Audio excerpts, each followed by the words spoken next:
The morning fog hung thick over Kensington Palace as Prince Edward sat in his private study, staring at the newspaper headlines that would change everything.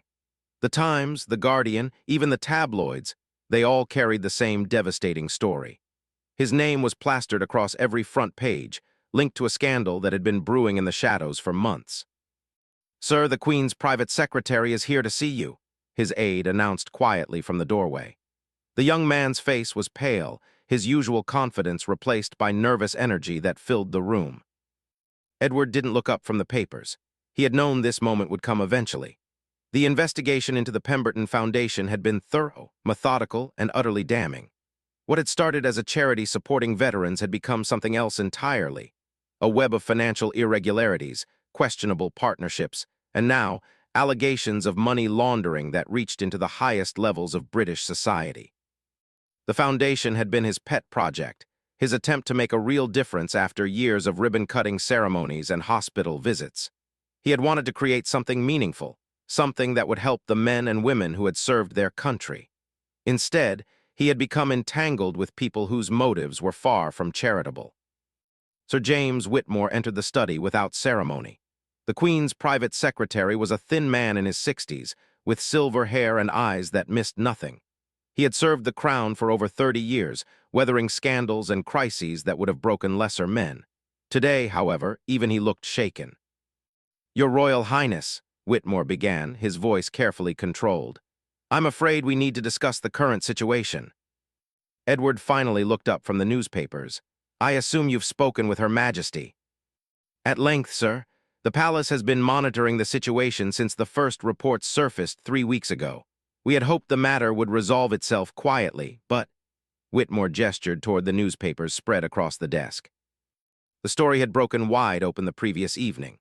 A former employee of the Pemberton Foundation, a woman named Sarah Chen who had worked as their financial coordinator, had come forward with documents that painted a disturbing picture. Bank transfers to offshore accounts, meetings with individuals known to have connections to organized crime, and most damaging of all, records showing that Edward had been present at several key meetings where these arrangements were discussed. "The photographs are particularly problematic," Whitmore continued, producing a tablet and showing Edward images that had been published alongside the newspaper articles.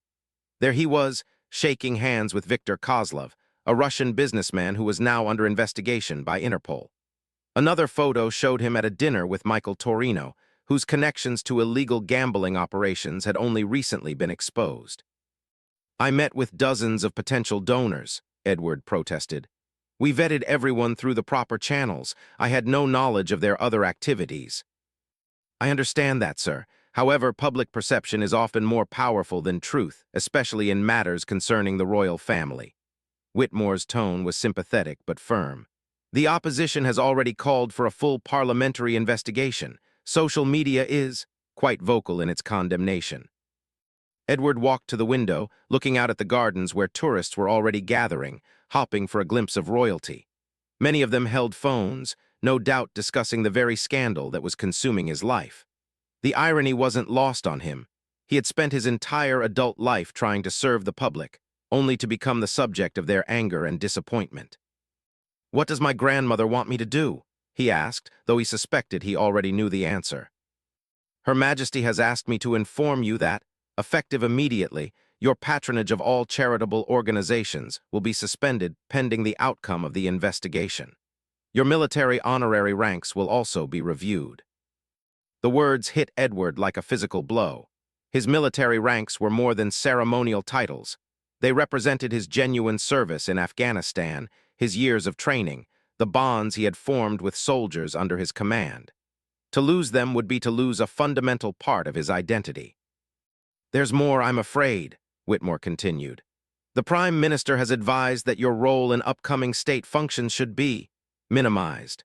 The Trooping the Color ceremony, the state opening of Parliament, it would be best if you stepped back from public duties until this matter is resolved." "And if it's never resolved to the public's satisfaction?" Whitmore was quiet for a long moment. "Then we'll cross that bridge when we come to it, sir."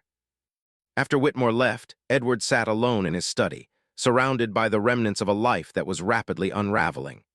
The Pemberton Foundation had been shut down that morning, its assets frozen pending investigation. The veterans they had been helping, real people with real needs, were now without support because of decisions made by people Edward had trusted. His phone buzzed constantly with calls from reporters, from friends, from distant relatives who suddenly wanted to share their opinions. He ignored them all, focusing instead on the one call he needed to make. Sarah Chen speaking. Her voice was cautious when she answered. "This is Prince Edward. I think we need to talk." There was silence on the line for several seconds. Sarah Chen was the woman whose revelations had triggered this crisis, but Edward suspected there was more to her story than what had appeared in the newspapers. "I'm not sure that's a good idea, Your Royal Highness. My lawyers have advised." "Please," Edward interrupted. "I need to understand what really happened. The Foundation was supposed to help people. How did it go so wrong?" Another pause. "Can you guarantee this conversation is private?" "You have my word. Meet me at Café Luna in Camden at 3 o'clock. Come alone and don't tell anyone where you're going. There are things about the Foundation that haven't been made public yet, things that could put people in danger if they knew we had spoken." The line went dead, leaving Edward staring at his phone. The woman who had destroyed his reputation was now offering to meet with him in secret. It could be a trap, another attempt to gather damaging information. Or it could be his only chance to understand how his dream of helping veterans had turned into a nightmare that was destroying everything he had worked for. He looked again at the newspaper headlines, at the photographs of him shaking hands with men whose true nature he had never suspected. Somewhere in London, people were making decisions about his future, weighing his usefulness to the crown against the damage his presence might cause. The boy who had been born into privilege, who had been trained from childhood to serve his country, was discovering that service sometimes came with a price too high to pay. The meeting with Sarah Chen might provide answers, or it might make things worse. But sitting in his study, watching his life collapse in real time, Edward knew he had to try. The truth, whatever it was, had to be better than this uncertainty. As afternoon approached, he prepared to leave the palace in secret, to meet with the woman who held the keys to either his redemption or his complete destruction. The fog was lifting from London, but for Prince Edward, the darkest hours were still ahead. Café Luna in Camden was exactly the kind of place Prince Edward had never visited before, small, crowded, filled with university students and young professionals who paid more attention to their laptops than to the people around them. He sat in a corner booth, wearing a baseball cap and sunglasses that felt ridiculous but seemed to work. No one had recognized him during the 20-minute walk from where his driver had dropped him off. Sarah Chen arrived precisely at 3 o'clock. She was younger than he had expected, probably in her early 30s, with short black hair and intelligent eyes that seemed to take in everything around her. She slid into the booth across from him without ceremony. "You came," she said simply. "I said I would." Edward studied her face, trying to understand the woman who had single-handedly brought down his world. "Why did you agree to meet with me?" Sarah ordered coffee from a passing waitress, then leaned forward slightly. "Because the story that's been published is only part of the truth, and because I think you genuinely didn't know what was happening." "Then why didn't you come to me first, before going to the press?" "I tried." Her voice carried a note of frustration. "I sent 3 letters to your private secretary requesting meetings. I called your office a dozen times. Each time I was told that your Royal Highness was too busy or that my concerns would be forwarded to the appropriate department. No one ever got back to me." Edward felt a cold knot forming in his stomach. "I never received any letters. No one told me about your calls." "I figured as much. That's when I knew the problem was bigger than just Viktor Kozlov and his friends. Someone in your inner circle was making sure you stayed in the dark." The waitress brought Sarah's coffee, and she wrapped her hands around the cup as if trying to warm herself. "Can I ask you something, Your Royal Highness? When you first met Kozlov, who arranged the introduction?" Edward thought back to that evening 6 months ago. It had been at a charity dinner for military families, one of dozens he attended each year. "Charles Pemberton introduced us. He said Kozlov was a successful businessman who wanted to support veterans' causes." "And Charles Pemberton was?" "One of my advisors. He helped me set up the foundation, handled most of the administrative details." Edward paused as the implications of her question began to sink in. "You think Charles was involved from the beginning?" "I think Charles Pemberton created the foundation specifically to serve as a money laundering operation for Kozlov and his associates. The veterans' programs were real, but they were just a front. For every pound that went to help former soldiers, 5 pounds went through the system to clean dirty money. Sarah pulled out a tablet and showed Edward a series of financial documents. The numbers were staggering, millions of pounds flowing through accounts he had never seen, transactions that bore no resemblance to the charitable work he thought they were funding. Pemberton was careful, Sarah continued. He made sure you only saw the legitimate side of things, the real programs, the real veterans being helped. You were the perfect front man, genuinely passionate about the cause, completely unaware of what was happening behind the scenes. But you knew, Edward's voice was barely above a whisper. You worked there, how long did you know? I started suspecting something was wrong about 4 months ago. The numbers didn't add up. We were supposedly raising modest amounts through individual donations, but the bank statements showed massive transfers. When I started asking questions, Pemberton promoted me and gave me access to more of the financial records. I think he wanted to see how much I would figure out. And you figured out everything. Enough to know that this wasn't just about money laundering. Kozlov and his people were using the Foundation's shipping arrangements to move other things. Weapons, drugs, I'm not sure exactly what, but the logistics were all wrong for a charity that was supposed to be sending medical supplies to veterans' facilities. Edward stared at the financial documents, trying to process the scale of the deception. Why didn't you go to the police instead of the newspapers?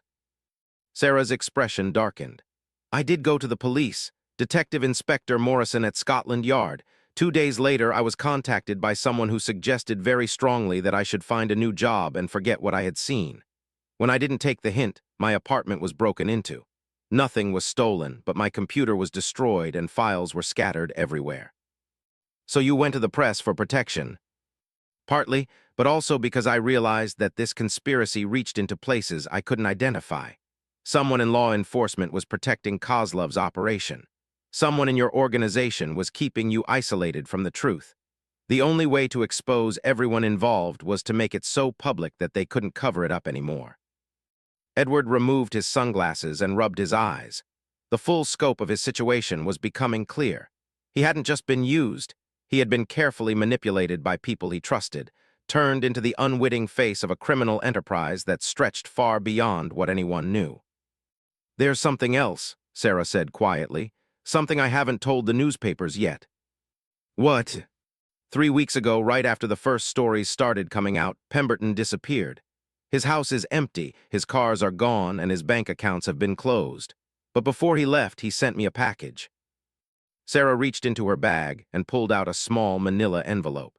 It contains documents that prove the conspiracy goes much higher than anyone suspects. Government officials, members of parliament, even people within the palace itself. Edward's blood ran cold. People within the palace. Someone has been passing information about royal schedules and security arrangements to Kozlov's people. Details about when certain events would take place, when specific royals would be traveling, when the palace would be most vulnerable. That's impossible. The security protocols can be bypassed if someone on the inside is providing information. Sarah slid the envelope across the table. I'm giving this to you because I believe you're innocent. But if you open that envelope, you'll know things that will put your life in danger. Kozlov's people don't hesitate to eliminate threats. Edward stared at the envelope as if it might explode. Inside were answers to questions he hadn't even known to ask, but also knowledge that could destroy not just his own life, but potentially the lives of people he cared about. Why give this to me? Why not keep it yourself or give it to the newspapers? Because you have resources I don't have. You can get this information to people who can act on it safely. And because, she hesitated, because I've been watching you for months, trying to figure out if you were part of the conspiracy or just another victim. Everything I've seen tells me you genuinely care about helping veterans, about serving your country. If that's true, then you deserve the chance to fight back. The cafe around them had grown quieter as the afternoon wore on. Students packed up their books, workers headed back to their offices, and Edward sat holding an envelope that contained the power to either clear his name or destroy his family. If I take this, what happens to you? I disappear for a while. I've already made arrangements. New identity, new location, somewhere Kozlov's people can't find me. but I'll be watching the news, hoping you find a way to use this information to expose the truth." Edward slipped the envelope into his jacket pocket. "How do I contact you if I need to verify something?" "You don't. After today, we never met. You never saw me and I never gave you anything. For both our sakes, that has to be the end of it." Sarah stood up, leaving money for her coffee on the table. "Good luck, Your Royal Highness. I hope you can find a way to get your life back." She walked out of the cafe without looking back, leaving Edward alone with knowledge that felt like a bomb waiting to explode. The envelope in his pocket seemed to burn against his chest as he considered his options. He could turn it over to the authorities, but Sarah had already shown him that some authorities couldn't be trusted. He could give it to the media, but that would mean admitting his own involvement in ways that might be impossible to explain. Or he could open it himself and discover exactly who had betrayed him, then figure out how to fight back. As Edward left the cafe and began the long walk back to where his car was waiting, he realized that his meeting with Sarah Chen had changed everything. The scandal that had destroyed his reputation was just the surface of something much deeper and more dangerous. And now, he was the only person in a position to expose the truth, if he had the courage to act on what he had learned. The envelope felt heavier with each step he took toward an uncertain future. Edward waited until well past midnight before opening the envelope. He had dismissed his security detail hours earlier, telling them he planned to spend the evening reviewing documents in his private study. The palace was quiet, the only sounds coming from the occasional footsteps of night security making their rounds. The contents of Sarah Chen's envelope were more devastating than he had imagined. Bank records showed payments to a palace employee named Jeffrey Hartwell, amounts that corresponded exactly with dates when sensitive security information had been passed to Kozlov's organization. Hartwell was someone Edward had trusted completely, his personal secretary for the past 8 years, a man who had access to every detail of the prince's schedule and activities. But Hartwell was just the beginning. The documents revealed a network that stretched into the highest levels of British government. Members of parliament who had received campaign contributions from shell companies controlled by Kozlov. Civil servants who had fast-tracked permits and approvals for businesses that existed only on paper. Even a judge who had dismissed cases against individuals connected to the money laundering operation. Most shocking of all was a series of photographs taken at private meetings. Charles Pemberton sitting across from a man Edward recognized as the Deputy Minister of Internal Security. Kozlov himself shaking hands with someone whose face Edward couldn't quite make out in the dim lighting, but whose distinctive silver cufflinks he recognized immediately. Edward studied the photograph more carefully, using a magnifying glass from his desk. The cufflinks were custom-made, bearing the coat of arms of a specific military regiment. Only a few dozen people owned such cufflinks, and Edward knew exactly who this particular pair belonged to. General Sir Marcus Thornfield, the Queen's private security advisor and one of the most trusted people in the royal household. A man who had served the crown for over 40 years, who had been Edward's mentor during his military service, who had recommended Pemberton as an advisor in the first place. The revelation hit Edward like a physical blow. Thornfield hadn't just been part of the conspiracy, he had been orchestrating it from within the palace itself.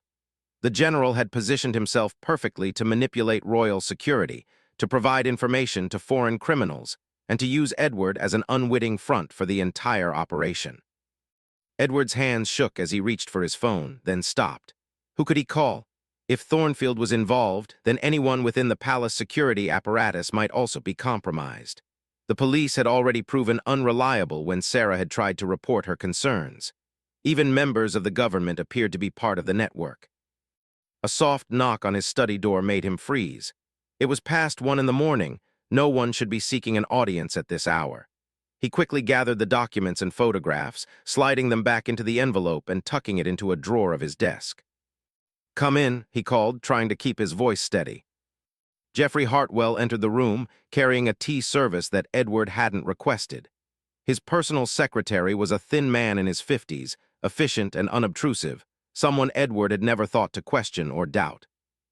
"I thought you might like some tea, sir," Hartwell said, setting the tray on a side table. "You've been working quite late." "Thank you, Jeffrey. That's thoughtful of you." Edward watched his secretary's movements carefully, looking for any sign that the man might know what he had discovered. "If I may, sir, I wanted to express my concern about the recent difficulties you've been facing. The newspaper reports have been quite harsh. Yes, they have. Edward didn't touch the tea. Something about Hartwell's presence at this hour felt wrong, calculated rather than spontaneous. I've been wondering if there's anything I might do to help clear your name. Perhaps if we reviewed your schedule from the past year, we could demonstrate that your involvement with the Foundation was purely ceremonial. My schedule, Edward repeated carefully. You keep detailed records of all my appointments, don't you, Jeffrey? Of course, sir. Every meeting, every event, every conversation that crosses your desk. It's my job to ensure you're properly prepared for everything. The casual admission sent a chill through Edward. Hartwell was essentially confessing that he had access to every detail of the prince's life, information that had clearly been passed along to people who shouldn't have had it. Jeffrey, in your opinion, how do you think this scandal might affect the monarchy as a whole? Hartwell's expression remained neutral, but Edward caught a flicker of something in his eyes, satisfaction, perhaps, or anticipation.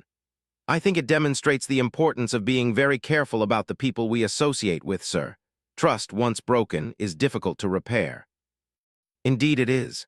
Edward stood up and walked to the window, putting distance between himself and his secretary. Tell me, in all your years of service, have you ever encountered a situation where someone within the royal household might have divided loyalties? The question hung in the air for several seconds. When Edward turned back, he saw that Hartwell's demeanor had changed subtly. The deferential mask was still in place, but there was something harder underneath.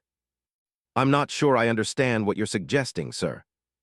I'm suggesting that sometimes people we trust turn out to be working for others. Sometimes the greatest threats come from within. Hartwell set down the teacup he had been holding. If you suspect someone of disloyalty, sir, perhaps you should report your concerns through proper channels. And what would those proper channels be, General Thornfield? The name hung between them like an accusation. Hartwell's face went very still, and Edward knew his suspicions had been confirmed. The secretary's presence here at this hour wasn't coincidence. He had been sent to find out what Edward knew. I think perhaps you're under more stress than usual, sir, Hartwell said finally. The recent events have been quite overwhelming. Perhaps it would be best if you got some rest. Yes, perhaps it would. Edward moved toward his desk, subtly positioning himself between Hartwell and the drawer where he had hidden the envelope. Thank you for the tea, Jeffrey. I think I'll turn in now. But Hartwell didn't move toward the door. Instead, he stepped closer to the desk, his eyes scanning the papers that remained visible on its surface. Sir, I couldn't help but notice you've been reviewing some financial documents this evening. Anything related to the Foundation matter? The question was casual, but Edward could hear the tension underneath. Hartwell was fishing for information, trying to determine what Edward had learned and from whom. Just old bank statements. My lawyers suggested I review everything before the parliamentary inquiry begins. Very wise, sir. I hope you haven't discovered anything unexpected. The words carried a subtle threat, and Edward realized that he was in real danger. Hartwell wasn't just a spy. He was here to determine whether Edward had become a threat that needed to be eliminated. Nothing unexpected at all, Edward lied smoothly. Just boring financial records, nothing that would interest anyone outside my immediate legal team. Hartwell seemed to relax slightly. I'm glad to hear that, sir. It would be unfortunate if you stumbled upon information that might complicate your situation further. Indeed it would be. They stared at each other across the study, both men knowing that a game was being played but neither willing to acknowledge it openly. Finally, Hartwell moved toward the door. Good night, sir. I do hope you'll be able to get some rest. After the secretary left, Edward waited 10 full minutes before retrieving the envelope from his drawer. His heart was pounding as he considered his options. Hartwell would report this conversation to his handlers, and they would know that Edward was suspicious. How long before they decided he had become too dangerous to leave alive? He needed allies, but he couldn't trust anyone within the palace. The police were compromised, and he had no way of knowing which members of government might be involved in the conspiracy. The only person who might be able to help was someone with the resources and independence to act outside normal channels. Edward picked up his phone and scrolled through his contacts until he found the number he was looking for. Alexander Morrison, an investigative journalist who had broken several major corruption stories over the past few years. Morrison was known for his discretion and his ability to protect sources, even under legal pressure. The phone rang 4 times before a sleepy voice answered. Morrison. Mr. Morrison, this is Prince Edward. I need your help. There was a long pause. Your Royal Highness, is this some kind of joke? I'm afraid not. I have information about the Pemberton Foundation scandal that goes much deeper than what's been reported. People's lives are in danger, including my own. Jesus Christ, Morrison was fully awake now. Where are you calling from? My private study at Kensington Palace. Hang up immediately. Don't use that phone again and don't trust anyone in your household. Do you have a way to leave the palace without your security detail knowing? Yes, I think so. Good, meet me at the Café Rouge on Marylebone High Street tomorrow at noon. Come alone and make sure no one follows you, and your Royal Highness. Yes. Bring whatever evidence you have. If what you're telling me is true, this story is going to change everything. Edward ended the call and immediately removed the battery from his phone. He couldn't be sure that his communications weren't being monitored, and he couldn't afford to take chances. Tomorrow he would meet with Morrison and hope that an outsider might be able to help him navigate the web of conspiracy that had trapped him. As he prepared to leave his study, Edward took one last look at the photographs in the envelope. Somewhere in London, powerful people were making plans based on the assumption that he was ignorant and helpless. Tomorrow, he would begin to prove them wrong. But first, he had to survive the night. Edward barely slept. Every sound in the palace seemed amplified: footsteps in the corridor, the whisper of wind against the windows, the distant hum of security systems that he now suspected might be turned against him. At dawn, he made his decision. He couldn't wait for his meeting with Morrison that afternoon. The envelope of evidence needed to be secured somewhere safe, away from the reach of people who might try to destroy it. Using a service entrance known only to longtime residents, Edward slipped out of Kensington Palace just after sunrise. He wore civilian clothes and a worn jacket borrowed from the staff quarters, hopping to blend in with the early commuters heading to work. The envelope was tucked inside a waterproof pouch secured against his chest. His destination was a place most people had forgotten existed, a small safe deposit box facility in Bloomsbury that catered to privacy-conscious clients. Edward had opened the account years earlier under an assumed name, part of contingency planning that had seemed paranoid at the time, but now felt like a lifesaver. The manager of the facility, a discreet elderly man named Mr. Patterson, recognized Edward despite his attempt at disguise, but made no comment. He simply led the prince to the vault and provided access to box number 247. Inside the small metal container, Edward placed not just Sarah's envelope, but also his own handwritten account of everything that had transpired. If something happened to him, he wanted there to be a record of what he had discovered. He also included contact information for Sarah Chen, though he doubted she could ever be found if she truly had gone into hiding. Returning to the palace proved more challenging than leaving. As Edward approached the gardens, he spotted 2 men in dark suits positioned near his usual entrance. They weren't part of the regular security rotation. Their posture and positioning suggested surveillance rather than protection. Edward circled around to a delivery entrance, where he encountered Mrs. Williams, the head housekeeper who had worked at the palace for over 30 years. She looked surprised to see him coming through the service corridor. "Your Royal Highness, is everything all right?" "Mrs. Williams, I need to ask you something, and I need you to be completely honest with me. Have there been any changes to the security procedures recently? Any new people asking questions about my schedule or activities?" The elderly woman's expression grew troubled. "Well, sir, now that you mention it, there have been some unusual things. Yesterday, 2 gentlemen claiming to be from Scotland Yard came asking about your daily routine. They wanted to know when you typically wake up, when you take meals, when you usually retire for the evening." "Did they show you identification?" "They did, but something felt off about them.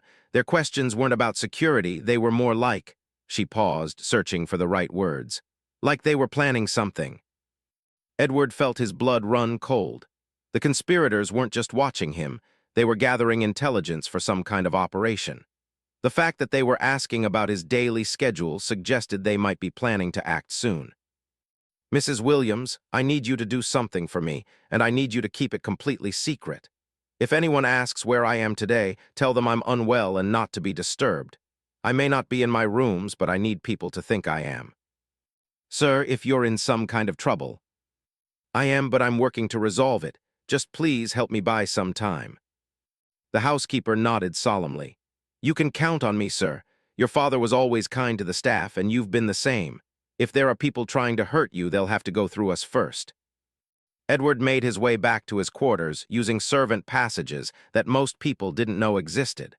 Once in his rooms, he began to prepare for what he suspected might be the most important meeting of his life. Alexander Morrison was already waiting when Edward arrived at Café Rouge, despite the prince being 10 minutes early.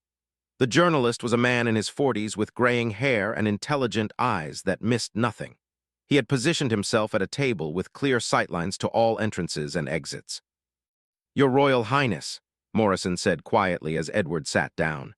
I have to say this is the most unusual interview request I've ever received. I'm hoping it will be the most important story you've ever written.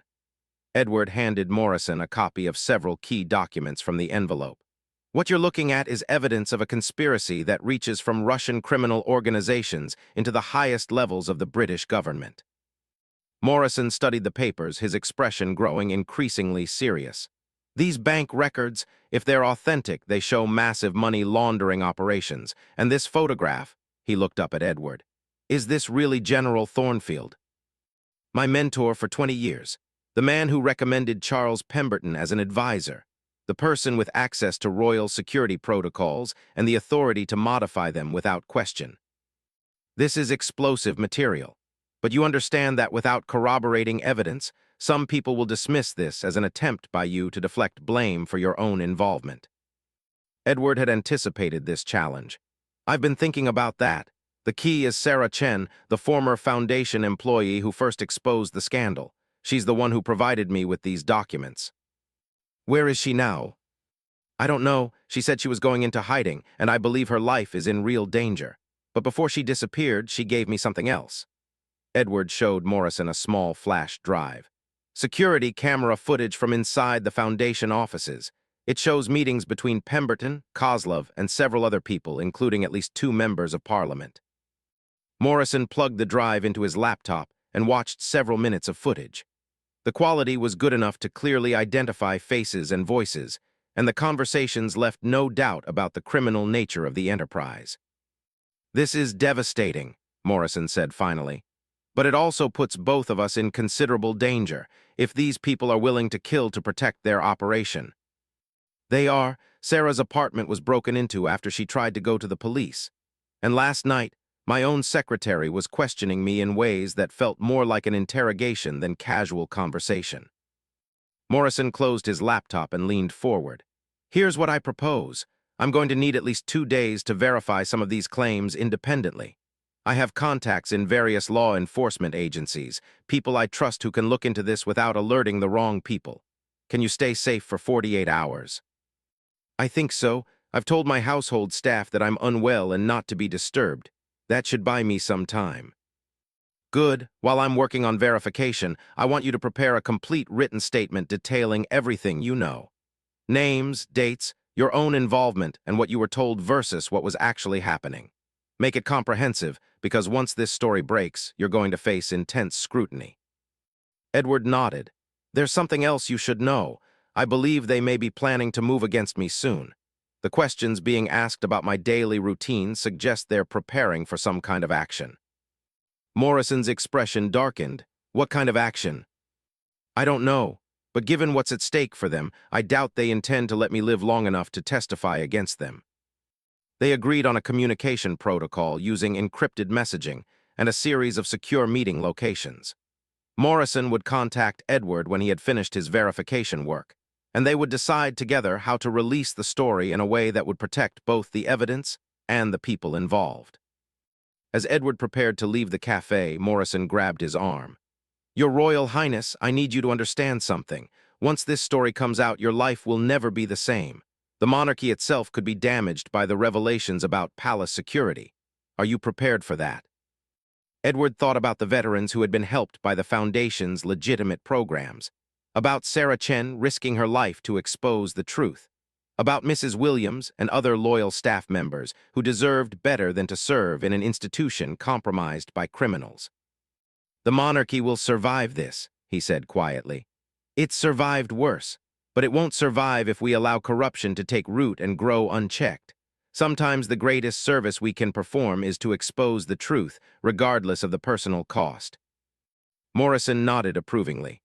"I'll be in touch within 48 hours. Until then, trust no one at the palace except the people you're absolutely certain are loyal." Edward left the cafe knowing that he had crossed a line from which there was no return. He was no longer just a victim of the conspiracy. He had become an active threat to it. That made him more dangerous than ever, but also more vulnerable. As he made his way back toward the palace through busy London streets, Edward couldn't shake the feeling that he was being watched. Whether by friends or enemies, he couldn't tell. All he knew was that the next 2 days would determine whether the truth would come to light, or whether he would become another casualty of a conspiracy that reached deeper than anyone had imagined. The game was far from over, but for the first time since the scandal began, Edward felt like he had a chance to fight back. 46 hours later, Edward's phone buzzed with the encrypted message he had been waiting for. "Morning edition ready for delivery. Usual location." Alexander Morrison had finished his investigation, and the story was ready to break. Edward made his way to their predetermined meeting point, a quiet bookshop in Covent Garden that stayed open late and had multiple exits. He found Morrison in the travel section, ostensibly browsing guidebooks to Eastern Europe. "It's all verified," Morrison said without preamble. "I've had 3 independent sources confirm the bank transfers, 2 former intelligence operatives verify the identities in your photographs, and a contact at Interpol confirm that they've been tracking Viktor Kozlov for 2 years without success. Your evidence provides the missing pieces they needed." Edward felt a mixture of relief and apprehension. "When does it publish?" "Tomorrow morning's edition, online tonight at midnight. But there's something else you need to know. While I was investigating, I discovered that the conspiracy is about to accelerate their timeline." Morrison handed Edward a newspaper, folding it open to an inside page. The headline read, "Prince Edward's health concerns prompt medical evaluation." "I never spoke to any medical personnel," Edward said, reading the article with growing alarm. "This is completely fabricated." "It's preparation. They're establishing a narrative that explains why you might soon be found incapacitated or worse. The story suggests you've been under extreme stress, possibly suffering from mental health issues brought on by the scandal." The implications were clear and terrifying. The conspirators were laying groundwork to explain Edward's disappearance or death as a result of his deteriorating mental state. A tragic suicide, perhaps, or a complete mental breakdown that required his immediate removal from public life. "How long do we have?" "Based on what my sources are telling me, they're planning to move tomorrow night. There's a charity event at the Dorchester Hotel, the annual Veterans Gala, ironically. You're scheduled to attend, and it would provide the perfect opportunity for something to happen in a public setting with multiple witnesses." Edward's mind raced. The Veterans Gala was exactly the kind of event he couldn't cancel without raising suspicions. It was also the perfect venue for an operation designed to look like an accident or medical emergency. "What do you suggest?" "We accelerate everything. I publish the story tonight, 3 hours ahead of schedule. By the time you arrive at the gala tomorrow, the whole conspiracy will be public knowledge. They won't be able to move against you without confirming everything we've alleged." It was a risky plan, but Edward could see the logic. Once the story broke, any harm that came to him would be immediately connected to the corruption he had exposed. The conspirators would have to retreat and hope to minimize the damage rather than eliminating him. "There's one more thing," Morrison continued. "Sarah Chen contacted me through a secure channel. She's willing to come forward publicly if we can guarantee her safety. She has additional evidence that directly implicates members of Parliament and at least 2 judges."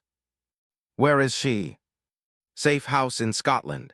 MI5 has been watching the situation develop, and they're prepared to offer her protection in exchange for her testimony. It seems your General Thornfield isn't the only one who's been keeping secrets. There are people within the intelligence services who have been building their own case against this network." Edward felt a surge of hope. If legitimate law enforcement agencies were involved, Then the conspiracy might finally face real consequences rather than simply moving their operations elsewhere. What about Thornfield himself? Morrison's expression grew grim. He's disappeared, left his residence 2 days ago and hasn't been seen since. But we have reason to believe he's still in London, probably trying to coordinate damage control. They spent another hour reviewing the final details of Morrison's story. It was comprehensive and devastating, laying out the entire conspiracy with documentary evidence and multiple sources. The story would name names, show bank records, and include the security camera footage that proved beyond doubt that several prominent figures had knowingly participated in money laundering and other criminal activities. Once this publishes, Morrison warned, there's no going back. Your life will be under intense scrutiny. Every decision you've made, every person you've associated with will be examined and questioned. Are you prepared for that? Edward thought about the veterans who had trusted him, about Sarah Chen risking everything to expose the truth, about the loyal palace staff who deserved better than to serve an institution compromised by criminals. I've been hiding in shame for weeks, he said finally. Tomorrow I want to start telling the truth. Morrison nodded and packed up his materials. The story goes live at 9 p.m. I suggest you have your statement ready and perhaps warn your family about what's coming. That evening, Edward sat in his study composing the most important letter of his life. It was addressed to his grandmother, the Queen, but he knew it would be read by millions of people within hours of its release. Your Majesty, he wrote, I write to inform you of my complete innocence in the criminal conspiracy that has used the Pemberton Foundation as a front for money laundering and other illegal activities. While I accept full responsibility for my failure to detect the deception of people I trusted, I have now provided law enforcement with evidence that will expose the true scope of this corruption. The letter continued for 3 pages, detailing his discovery of the conspiracy, his cooperation with investigators, and his commitment to helping bring all perpetrators to justice regardless of their position or influence. At exactly 9 p.m., Edward received a text message, "Package delivered." Morrison's story was now live on the newspaper's website, and within minutes it would be picked up by news organizations around the world. Edward opened his laptop and watched as his phone began ringing continuously with calls from reporters, government officials, and palace staff. But the first call he answered was from an unlisted number. Your Royal Highness, this is Detective Chief Inspector Sarah Blake, Scotland Yard. I'm calling to inform you that we have arrested 12 individuals tonight in connection with the Pemberton Foundation investigation, including your former advisor Geoffrey Hartwell and 2 members of Parliament. Edward felt a surge of relief so intense it made him dizzy. What about General Thornfield? Still at large, but we have resources dedicated to finding him. In the meantime, we're prepared to offer you protective custody if you feel your safety is at risk. Thank you, but I think I'll be safer in public view than in hiding. I have a commitment tomorrow night that I intend to honor. The Veterans Gala the next evening was unlike any event Edward had ever attended. The ballroom was filled with reporters and photographers, government officials, and genuine veterans who had come to support the prince they now knew had been fighting to protect them all along. When Edward stood to address the gathering, the room fell silent. Ladies and gentlemen, he began, 24 hours ago, many of you believed I was a criminal who had betrayed the trust placed in me. Tonight, I hope you understand that I was instead the victim of criminals who betrayed my trust. But more importantly, I hope you understand that this experience has taught me something vital about the nature of true service. He paused, looking out at faces that showed curiosity rather than condemnation, hope rather than anger. True service sometimes requires us to risk everything we value in order to protect what we believe in. It requires us to choose truth over comfort, justice over safety, and the welfare of others over our own reputation. The veterans in this room understand this better than anyone, because you have made such choices in defense of our nation. The applause started slowly but built to a sustained ovation that lasted several minutes. When Edward finally left the stage, he was approached by dozens of people, veterans, government officials, even former critics who wanted to thank him for his courage. 3 weeks later, the final pieces of the conspiracy were exposed when General Thornfield was arrested attempting to board a private flight to a country with no extradition treaty.